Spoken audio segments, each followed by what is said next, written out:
You got dumped, and your ex has an avoidant attachment style, either a fearful one or a dismissive one. But either way, you went into no contact, but you kept finding excuses to break it. But if you've stopped reaching out, and this time you actually mean it, something very different begins to happen inside the mind of the avoidant. And that's what we're getting into today in this video.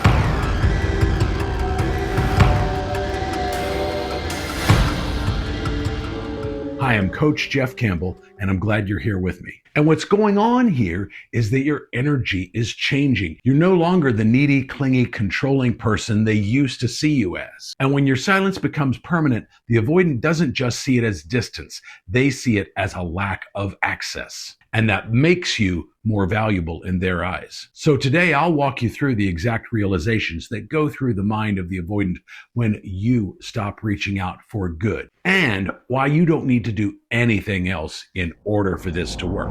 Realization number one, they feel the absence, not just the silence. At first, they assume it's just another quiet phase. You went no contact before, and then you conveniently found an excuse to break it. Maybe their birthday, maybe an anniversary, maybe a holiday. And then when you realized that wasn't working, you went back into no contact, but you probably repeated that cycle at least once. But to the avoidant, something feels off this time around. It's just different. And they somehow sense that you're not just sitting around pathetically waiting on them anymore. You're actively moving on with your life. And that familiar emotional tether that kept the two of you connected now just feels broken. And this creates subtle but noticeable discomfort, and they can't explain it. You see, avoidants don't react to just silence. They react to a loss of access to you. They love the idea that you're just sitting around waiting on them and that they could have you back at a moment's notice if they just snap their finger, and now they're not so sure. And this is where most people misunderstand what's happening, because the next realization is actually the one that really changes the dynamic.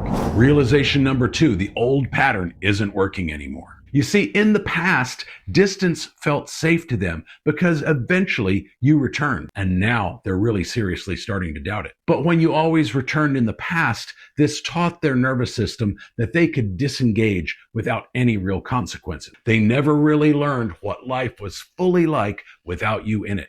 And now they're beginning to get a taste of that. But this time, when you go silent and you mean it, that loop breaks. And waiting and distance no longer gives them any sense of relief. You see, when you were together, they did likely see you as needy, clingy, smothering, and controlling. And initially, after dumping you, they felt elated at finding their freedom again. They didn't have to answer to you, and they were out from under your thumb. And even though you went no contact at first, because you broke that no contact and you went back to them, they still felt that same sigh of relief. They kind of knew you were out there waiting in the wings, but they were also enjoying their freedom. And now that relief is totally gone.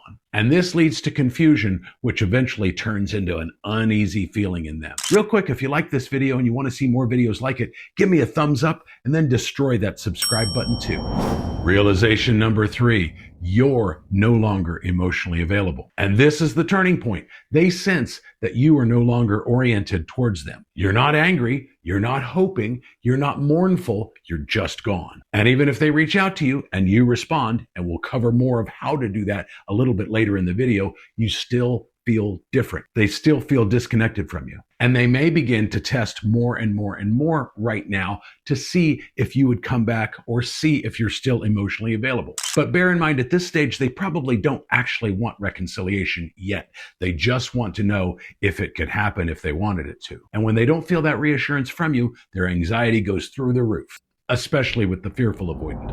And realization number four, they lose the safety of later. And this is a very important psychological moment, because before there was always the option to have a future with you. And they said to themselves, if I want them, they'll be there. But your absence, not just your physical absence, but the absence of your energy, you're no longer desperately waiting to see if or when they reach out. You are getting to a place where you don't care if or when they ever come back, and they're feeling it. But your absence in that way removes their safety net. And this is where the loss of you becomes real, not just theoretical. They're really beginning to get a taste of what life is going to be like without you in it, unless they take action quickly. And avoidants really begin to feel fear here, especially obviously the fearful avoidant, but even the dismissive avoidant a little bit. And what's important here is that all of this is happening with no effort on your part. This is happening because you removed your energy and you stepped out of the role that you always played with them in the past. Real quick, I have a free PDF guide called The 7 Psychological Triggers That Make an Ex Regret Losing You, and you can get it for free with the link down in the description or on this card right up here. Realization number 5, your value becomes crystal clear because of your absence. And without any new interactions with you, at least not any sizable ones, they're forced to look at the past. Because if you continued reaching out, they would continue to see you as needy and clingy. They would focus on your flaws, but now you're not there anymore. And this is often what gets referred to as the phantom X with regards to avoidance, where they idealize all of your best qualities and conveniently forget about all of your worst ones. And you become this amazing persona in their eyes based on their past memories, and no one that they're meeting now compares to that. But they're also beginning to realize how you helped them emotionally regulate and how you supported them, and how, quite frankly, you put up with their BS. And they're beginning to realize that even though they saw you as needy and clingy, the connection with you was actually really safe because they could push you away and you would come back. And if they are dating or out there trying to meet new people, none of these new people are comparing to you, especially the phantom X version of you. Realization number 6, the cost of their patterns becomes painfully obvious to them.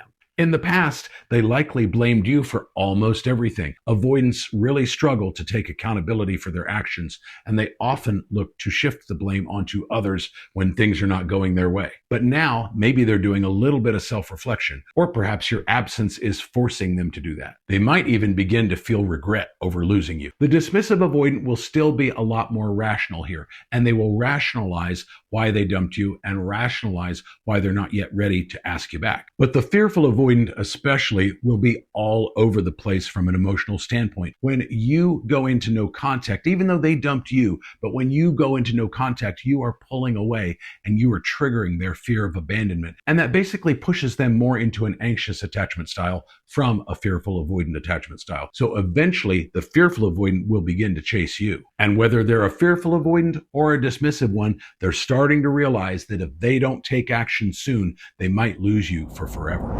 So now the big question, will this approach make them reach out? And is there ever a time when you should break no contact again? As I often say in my videos, avoidants do reach out about 55% of the time and reconcile with you. But fearful avoidants definitely reach out more often than dismissive avoidants, and they'll reach out much sooner. If you want to know how long it's going to take, both with dismissive avoidance and fearful avoidance, I do have a recent video on my channel where I walk you through the entire timeline of how long it takes for them to miss you, feel regret, and reach back out to you. So check out that video on my channel right up here. But believe it or not, they're now guessing whether or not, even if they did reach out to you, if you would actually say yes to getting together or reconciling. So that fear of rejection is really strong, especially with the dismissive avoidant, but even with the fearful avoidant whose core wound is one of abandonment. And unfortunately, someone who is extremely dismissive is probably just going to continue to push their feelings down, and they'll tell themselves that you weren't that important to them and that they weren't that important to you. But they're also the ones that weren't likely to ever reach out to begin with. But your absence here doesn't force them to reach out. What it does do is create the opportunity for them to really feel your absence, feel what it's like to not have you in their life anymore, and to realize the value that you brought to their life. And with many avoidants, that will spur them into action and cause them to reach out. And this part matters, not because it predicts what they're going to do, but it finally explains why their behavior makes sense. Okay, so I mentioned earlier in the video that I wanted to go over how to respond if your ex reaches out to you. And remember, there's a 55% chance that they will. So it's important to respond the right way. You don't want to come across as needy. You don't want to say things like, oh my God, it's so great to hear from you. I miss you so much. You don't want to do anything that lowers your value in their eyes. And you don't want to do anything that's going to make you sound needy, because that's how they saw you before. And to get them back, you've got to change their mind that that's really who you are. So if they send you a text, for example, and it's just a few words, only respond back with about the same number of words, and don't respond the second you get the text. Wait a little bit of time, maybe an hour. This is not about manipulation. It's about matching their level of enthusiasm for you. Don't double or triple text either. And if you send them back a response and it takes them a few hours or maybe even a day or more to get back to you, then you wait about that same amount of time to respond to them. If they just send you a simple hey or what's up, say something like, oh, hey, it's great to hear from you. How have you been? And leave it at that. Absolutely do not be the one to suggest getting together first. That needs to be their idea. But if they say something like, hey, it would be great to see you sometime and catch up, then make a date with them. Invite them over to your place. Say, hey, it would be great to catch up. What do you think about coming over for dinner sometime this week? I'll get a great bottle of wine and we can catch up then. And leave it at that. Don't play an endless game of back and forth over the phone with texting. Leave a little bit of mystery and a little bit of intrigue and make it a little bit unclear as to how enthusiastic you actually are about seeing them. Now let's talk about what actually matters for you. Because most people go into no contact and they sit around pathetically looking at their phone, waiting for their ex to reach out. And what I ideally want you to do from the moment you go no contact is to not worry about them. Don't think about them. Focus on yourself and focus on becoming the very best version of you that you can be. Many times in long-term relationships, we let go of our hobbies, we let go of our friends, and we let go of things like the gym. So if that's true for you, get back to doing the things that you love. Get back to being in good shape if maybe you put on a few pounds. If you've let your friends go, reconnect with them. Reconnect with hobbies and activities that you love doing. Because all of that is who you were at the time when you met your ex. That's the version of you that they fell in love with. And if you're not that person now, you need to find your way back to that person. Also remember that permanent silence only works if it's genuine, if you're not doing it for them, if you're not doing it just as a tactic, you're doing it for yourself. And you're not doing it to get them back, you're doing it because you value yourself more. And whether or not they come back is clarity. It's not an outcome. You can't control whether or not they come back, and you can't control how long it takes for them to make that choice. But if you put this into practice, you'll get to a place where you don't care either way. You are good. And if they want to join you in your great life, they're welcome to. And if they don't, you'll find someone who does.